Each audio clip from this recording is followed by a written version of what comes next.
Ao longo de 2 milênios, a Santa Igreja Católica, fiel à vontade de Cristo, sempre reconheceu no Papa, sucessor de São Pedro, a mais alta autoridade visível na Terra. Essa autoridade, fundamentada nas palavras do próprio Senhor e transmitida pela tradição, não é fruto de eleição humana meramente política, mas uma realidade espiritual, teológica e eclesial. O Papa é o vigário de Cristo, isto é, aquele que, na Terra, exerce a autoridade pastoral que Cristo confiou a Pedro. A origem divina da autoridade papal.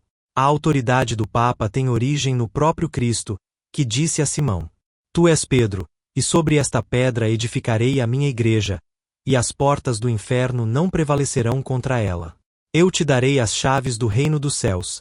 Tudo o que ligares na terra será ligado nos céus. Mateus 16, 18, 19. Essas palavras não foram dirigidas ao colégio apostólico como um todo, mas diretamente a Pedro. Nele, Cristo estabeleceu o princípio visível da unidade da Igreja.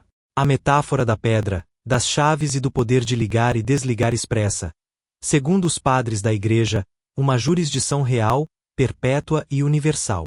A tradição apostólica confirma o primado de Pedro. Desde os primeiros séculos, os santos padres e doutores da Igreja reconheceram a primazia do bispo de Roma como sucessor de Pedro. Santo Irineu de Leão, 202, já no século II, afirmou: com esta Igreja de Roma, em razão de sua preeminência, deve necessariamente concordar toda a Igreja, contra as heresias. 3:2. São Leão Magno, 461, um dos maiores papas da antiguidade, escreveu: Pedro fala por meio do Papa. A fé de Pedro não falha. Ela vive no que Pedro crê ainda hoje. A tradição não vê o Papa como um soberano absoluto segundo padrões humanos, mas como o servo da verdade revelada, guardião da fé e da disciplina apostólica. A autoridade do Papa é plena, suprema e universal.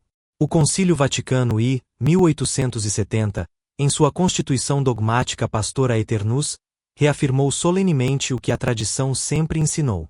Se alguém disser que o Romano Pontífice possui apenas função de inspeção ou de direção, mas não o pleno e supremo poder de jurisdição sobre toda a Igreja, não só em matéria de fé e costumes, mas também na disciplina e governo, seja anátema. O Papa, portanto, possui autoridade suprema e imediata sobre todos os fiéis, incluindo bispos, sacerdotes e leigos. Tal autoridade, no entanto, não é tirânica nem arbitrária. Está a serviço da comunhão e da fidelidade à fé apostólica. Infalibilidade do magistério do Papa. Outro ponto central da autoridade papal é o dogma da infalibilidade, proclamado pelo mesmo Concílio Vaticano, e ensina à Igreja que o Papa é infalível quando fala ex cátedra, isto é, como pastor e doutor supremo de todos os cristãos, definindo doutrina sobre fé ou moral a ser crida por toda a Igreja. Trata-se de uma proteção divina contra o erro, prometida por Cristo.